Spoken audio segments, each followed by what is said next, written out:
Hey everybody, in this video we're about to head down into San Miguel de Allende for a local food tour. So come join us for a taste of San Miguel and some history.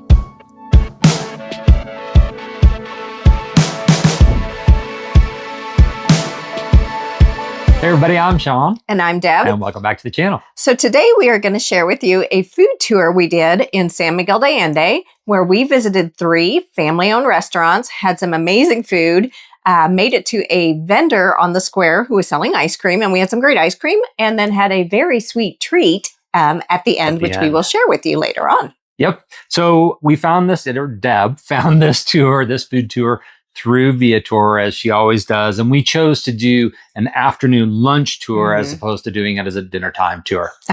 So the afternoon tour was $65, and it did list that it was visiting the family-owned restaurants. There is a more expensive tour that you can do later in the day.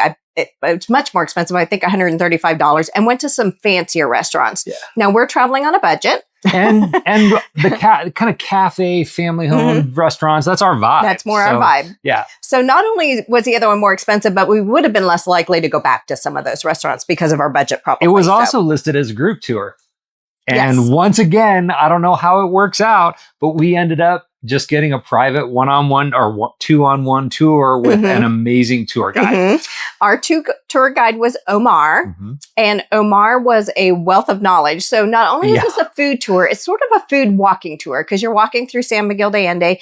And as we progressed from restaurant to restaurant, he's kind of telling us the history of the area. So that was very fascinating. A food walking history tour. And if that sounds awesome to you, that was perfect for me because he basically took us all the way back to the kind of original, like the people who lived in Mexico originally and started with their food and moved all the way forward to the present.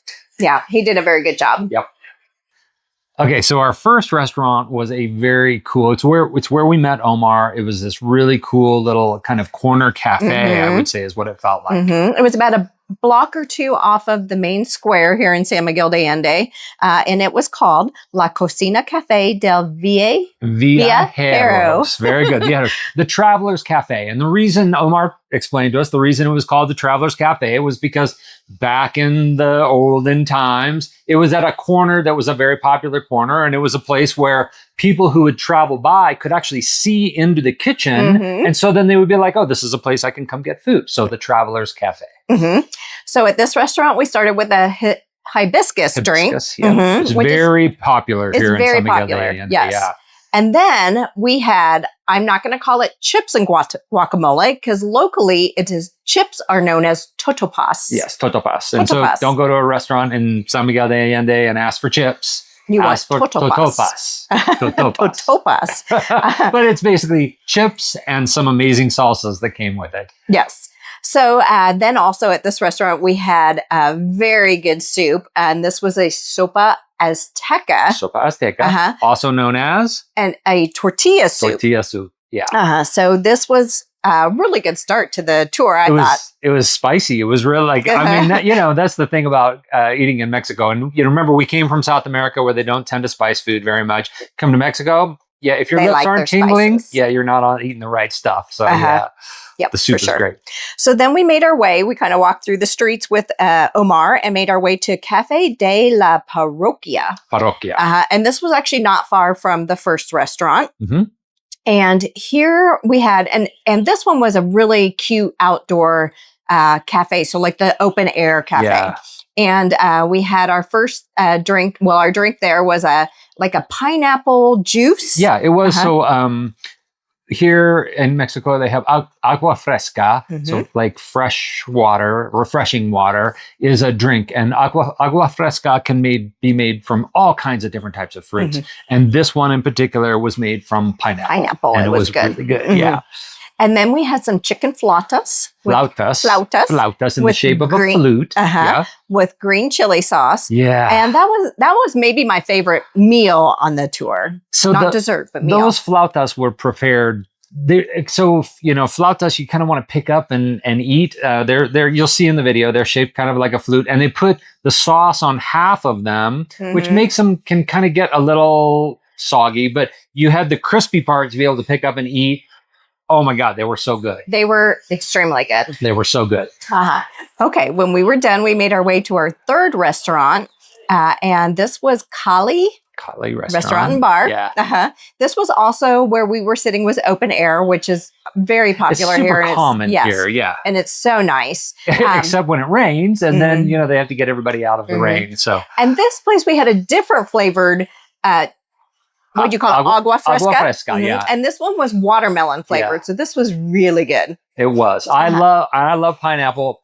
But the watermelon flavor in this one was just spot on. It was so good. Yeah. And then here we tried Miner's Enchiladas. Enchiladas de Mineras. Yeah.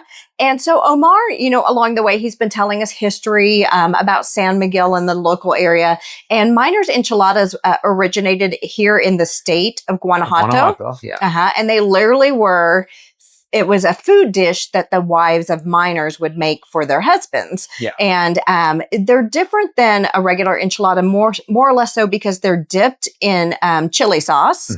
And then they have, besides just your regular meat and cheese, they'll actually be accompanied by potatoes and carrots too. Yeah. So the carrots and the potatoes are really meant to kind of fill it out and make it a beefier, or not a beefier, but a fuller enchilada. Because, when you, the miners, this is like the enchiladas for common people. So in earlier times, beef or chicken might not have been as readily available, but potatoes and carrots most certainly were. So they would fill them up. Yep. In this case, we got all of it. So it was great. And at this restaurant, this was kind of interesting. After we got done eating, he actually took us back to the back of the restaurant because there was a little tunnel back there. Yeah. And they're not 100% sure what the tunnel was used for, but they think possibly for just simply getting, stuff back and forth within families.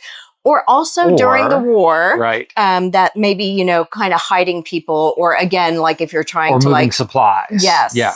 And it was right by the Allende family's corner, their house there. So there was a question were those tunnels used by the Allende family during the independence war? So kind of interesting. It was cool to see. So we were already pretty full by the time we got to we'd eaten so much at this point. I've read reviews, not on this one, but on people before where, wasn't enough food or whatever, but we were stuffed. Not a problem on this food tour. We were stuffed by this point. But we still had 2 more stops, sort of. Yeah, kind of. 2 more things to eat. Yes. Let's say that. Yeah. So we left that restaurant. We walked down. Now, besides the main square of Centro down in San Miguel, there's smaller squares off to the side too. Right. So we went down to one of the smaller squares, and there was a vendor selling ice cream. Yes. And so, he listed off all his different ice creams. It was very interesting. And I settled on a Nescafe ice cream, which is very strange because it literally is just made from the powder from instant coffee. Right. But it was extremely good. And hers was a cream-based ice cream. So in San Miguel de Allende and other cities around here, you kind of have a choice. You can either get cream-based ice cream or water-based ice cream, what we would kind of call shaved ice or snow cones kind of. And you got the Nescafe coffee flavored cream-based ice cream. It was hot, and I was really hot, and I was really full, and I was like, man, I just need something refreshing. So I had a lime flavored kind of shaved ice type of ice cream that was water-based. So good. Yes. Absolutely amazing. I found my love for shaved ice here. So it was really good. Now, and then while we're eating our ice cream, Omar went off and he picked up churros for us. Now, these are the best churros I've ever had. I've never had a churro better than that. In my whole life. Yeah. So, and the churros had a filling in them, and the churros are filled with cajeta. Cajeta. Yeah. So cajeta is sort of like a caramel, or if you're from South America, dulce de leche. Right. But it's made with goat's milk. Yeah. So caramel's made with sugar, straight sugar and water. Dulce de leche is made with cream and sugar. So it's got a much creamier flavor. And cajeta uses the cream from goat's milk along with sugar to make a different flavored type of kind of dulce de leche. So he had gone to a nearby restaurant, which we have since gone back to. Oh, yeah. We went back. A chocolate and churros restaurant. Yes. And he brought the churros to us. They were just made fresh. They were hot and filled with the cajetas. And oh my gosh, they were so good. Okay. And I had no room left, but I ate every bite. Every churro I've ever had in my lifetime before this was, I mean, what I would call fair churros. Like you go to a carnival, you go to a fair, you get a churro, right? They're and sometimes it's dipping sauce, like you dip the churro in something. But generally the churro is very hard and very crispy. I mean, I don't want to say hard, but like flaky and crispy, right? These churros were not that. They were like freshly made, so they were still crispy but soft, and with it, and the cajeta was inside it. It was stuffed inside of it, so kind of gooey. Oh my God! Like I'm so glad we ended on that. And if you told me that we were going to have another dessert, I was like, oh, I don't think I could eat it. Ate the whole thing. Yeah.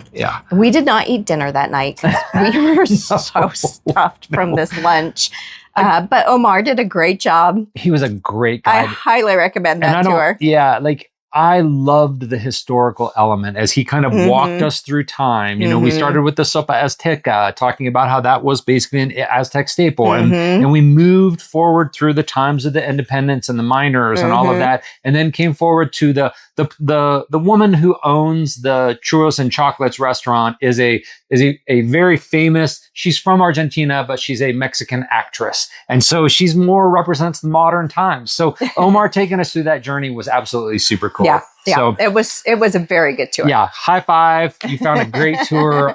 Great thanks to Omar. He did a great job. Yes. So if you got questions about San Miguel, about the food tour that we took, we'll try to remember to leave a link in the description for the specific food tour we took. But leave a comment. Also just make sure you subscribe. Thank you for joining us. And we will see you in the next video.